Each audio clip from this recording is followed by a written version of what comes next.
Hey guys, sorry I had to stop in the middle of the recording because I forgot I had to talk to my family members. So the second part video was kind of short. So there's just a few slides. Let's finish it for this chapter. I think we stop here. So the termination of translation. So once the ribosome reaches the stop codon, remember the stop codon? The 3 stop codons, right? And the UAA is one of them. Once it reaches the stop codon, that's a signal for the ribosome to stop translation. So the ribosome will disassociate from the mRNA. So that's the end of translation. So after the polypeptide chains have been synthesized at the end of translation, it's actually not the final protein product. Okay, so it's very similar to mRNA. Remember, you have pre-mRNA. That's the end product for transcription, right? But that's not the final mature functional mRNA. So eventually they have to go through some modifications to become the mature mRNA.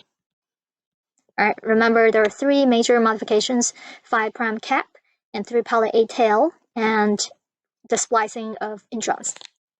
Okay, so similar proteins or the polypeptide chains will also have to go through some modifications to become the final functional protein molecules. So during and after translation, individual amino acids within amino acid chain may be chemically modified. So signal sequence may be appended and the new protein folds into a distinct 3-dimensional structure. So remember when we talk about the other 4 biomolecules, protein is one of them, right? And then we went through the different levels of structure. So from primary structure, that's the basic amino acid sequence. And the secondary, the alpha helix, the beta sheets, to tertiary, right, the interaction within one polypeptide chain, and then the quaternary. So if a protein has more than one polypeptide chains, the different polypeptide chains will kind of interact with each other, and that will form the entire kind of 3-dimensional structure of the protein. So the structure is so critical to protein function. If the structure is modified, then, or if it's not normal, so modified and now it's not normal, then the protein will become non-functional or dysfunctional. So it may become a very bad protein, like a disease protein, as in the case of Alzheimer's or mad cow disease. Okay, so what is a signal sequence? We mentioned this, I think, really briefly when we looked at the human insulin gene sequence. I remember the part that's in orange, those orange letters actually code for a signal. So the signal sequence is a kind of short segment of amino acids, and the job for the signal sequence is to kind of guide the protein to a specific cellular compartment to be processed. So once that's achieved, the signal sequence will come off the protein. So it's actually not part of the final functional protein. Many proteins can fold spontaneously, which is good. They don't need much help. But some other proteins require helper molecules called chaperones to kind of help them fold to prevent the protein molecules from aggregating during the process of folding. So what does it mean? Remember, the protein structure is a 3-dimensional structure, right? So there's a lot of kind of interactions between different functional groups, a lot of folding involved. So if the protein can fold correctly, then that's good. But that's a very complex process, folding. So some of the polypeptide chain, the ends can be very sticky. So the molecules may tend to aggregate, and that's a really bad thing. You don't want them to aggregate to kind of clump. So this is where we need the help of chaperones. You have seen this term before. So the chaperones will prevent proteins from clumping so that they can all assume their correct structures. Yeah. And this has application for us too, right? We don't want people to aggregate or to congregate now because of the pandemic. So make sure you engage in social distancing and then just stay at home. So just hang in there for a little bit longer. Okay. All right. So this slide is kind of continues on the chemical modifications and protein activities. So chemical modification can affect protein activity. So it can affect whether the protein is active or not. So these are the common chemical modifications. So a lot of times we can add functional groups to a protein molecule to change its activity. So examples of functional groups we can add it are methyl, remember ethyl CH3, acetyl, so now you have 2 carbons, okay. And then phosphate, right, the PO4 with the 3, the minus charge. Okay. The last one is ubiquitin group. So what is ubiquitin group? Now you see 2 protein molecules right here. So this protein has no ubiquitin tag. So this is almost like a tag. So this protein will remain intact and not destroyed in the cell. But once the ubiquitin group is added to the protein, now it's a signal for destruction. So the cell will know, okay, this protein is no longer needed and we need to degrade. We need to destroy this protein. So that's what a ubiquitin tag is for. The protein, once it has the ubiquitin tag, will be degraded by proteasome. So it's a cellular structure that contains the hydrolytic enzymes that can break down protein molecules.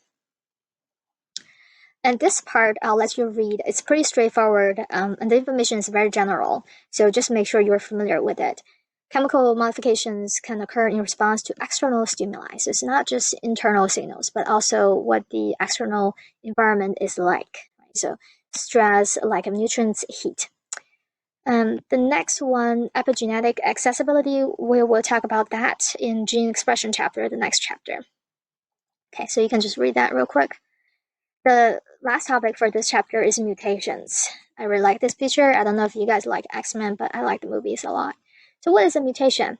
A change in the nucleotide sequence. Remember, if you have CGA, let's say this is the normal sequence, and for some reason, there are a lot of factors that can cause mutation. If the G is changed to C, then that's a mutation. There's a very interesting information here. So the mutation could happen to DNA. Everybody knows that. Or it may also happen to RNA, because a lot of viruses, their genetic material is RNA. And we know that viruses can mutate pretty fast, right? So that mutation actually takes place in RNA. So it can happen to both DNA and RNA. Mutation can be passed on from one cell or organism to another. So if one cell has the mutation, so this is the parent cell and has a mutation. When the cell divides and becomes 2 new cells, because of 2 new daughter cells, let's say this is mitosis, they are the clone, almost the clone, right? Identical to the parent cell. So the mutation will be retained in the 2 new daughter cells. Okay? And then similar for one organism, the parent passing the mutation to the offspring. Implications for somatic cells and germ cells. So if mutation happens to somatic cell, you can have some diseases, for example, leukemia.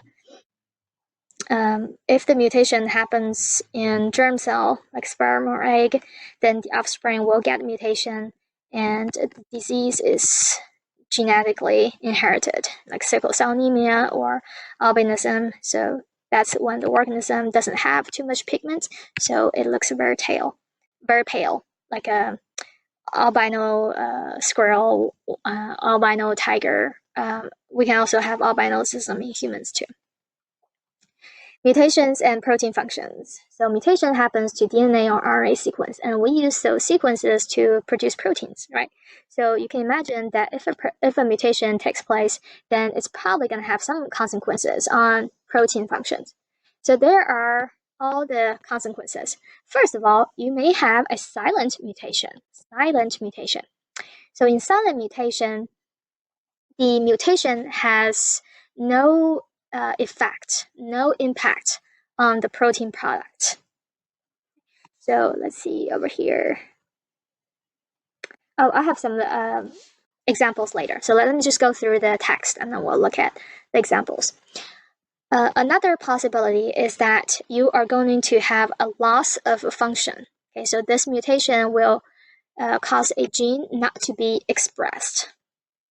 Or it may produce a protein that no longer plays its role.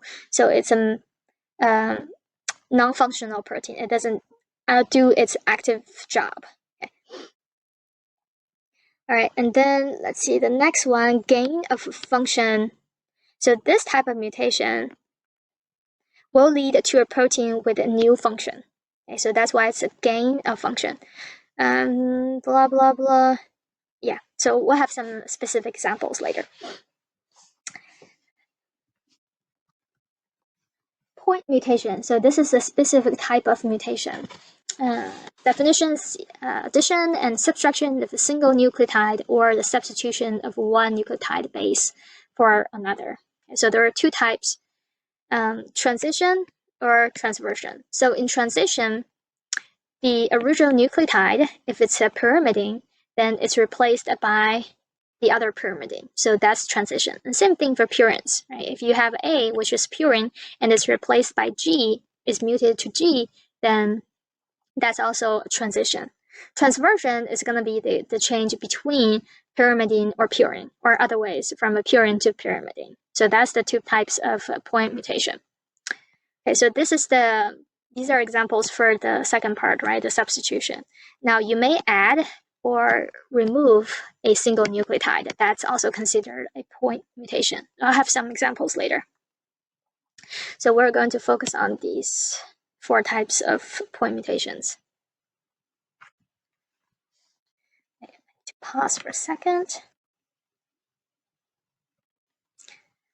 Okay, I'm back. This is a very important figure because it shows you the different kinds of mutations. I think it's really, really good at demonstrating the different types of mutations. So the one on the top, that's the normal sequence. And you remember we're using the genetic codons to determine what amino acid we're going to add to the polypeptide chain, right? Okay, so the only thing is that they're showing you the DNA sequence instead of the mRNA sequence. But you know that mRNA is pretty much the same as the DNA, right? So it doesn't really matter. Okay. And then we're going to do the codon tables and we figure out. So ATG, remember AUG is the codon for methionine, right? The start codon. But again, remember this is the sequence for DNA, not the sequence for mRNA. So this is why it's not AUG. Okay. And then you can see these are the amino acids that the DNA instructs to make. Okay. So first step, silent mutation. So in silent mutation, remember here, it does not affect the protein function. And why is that? Because a lot of times we have multiple codons that code for the same amino acid. So if you have a point mutation here, A is replaced by G, then even though you have this mutation, the codons, these two codons, the new codon also codes for leucine. So the amino acid actually doesn't change even though you have a nucleotide, one nucleotide replacement. So this protein has the same amino acid sequence as the normal one. So they're exactly the same amino acid chain. Okay, so there's no functional change. So that's a silent mutation.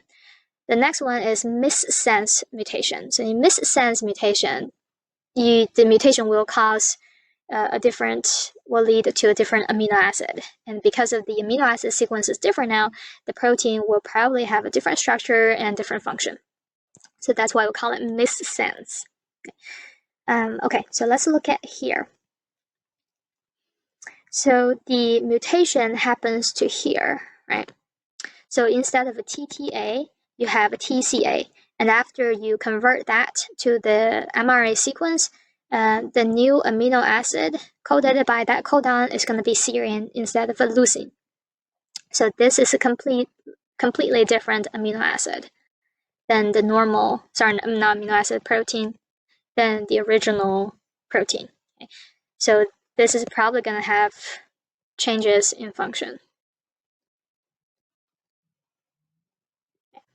All right, now nonsense mutation. So nonsense mutation is very easy to remember. Basically, the mutation causes the or results in the occurrence of a stop codon. Okay. So if you change TTA to TGA, and then again after you convert that to the mRNA sequence of codons, this calls for the stop codon. So the ribosome is going to stop translation right here. So instead of amino acid chain that has 1, 2, 3, 4, 5, 6, 7, 8, 9 amino acids, now you have 5 amino acids. So that's nonsense mutation. Frame shift. So frame shift just means one base pair or one nucleotide is deleted. So again, over here, so instead of a TTAC, now you have TAC. So this T, this second T, is deleted from the sequence. So now you're going to shift, because you're going to read 3 nucleotides each time, right? So you're going to completely shift how you read a codon, right? So now everything is shift to the left. Okay, so that's a frame shift mutation. And again, because of this frame shift, you are going to make a different polypeptide chain. On the test, I'll have examples like this picture, something very, very similar to this, and then you have to identify what kind of mutation it is. Is it silent, missense, nonsense, or frame shift? Okay. Chromosome mutations, we're going to skip this part, so you do not need to study for that. And those are just some examples. You can look at them. This just kind of points out that not all mutations are bad. Of course, some mutations are bad. They can lead to cancer and lead to some genetic disorders. But some mutations are still good because they introduce genetic variation, right? Genetic diversity into the population. And this is also the basis for the species diversity, right? Through evolution, all those mutations accumulate, and those lead to new characteristics in the population. And eventually, a new species evolves. Okay, so just know that not all mutations are bad. I think that's the end of this chapter.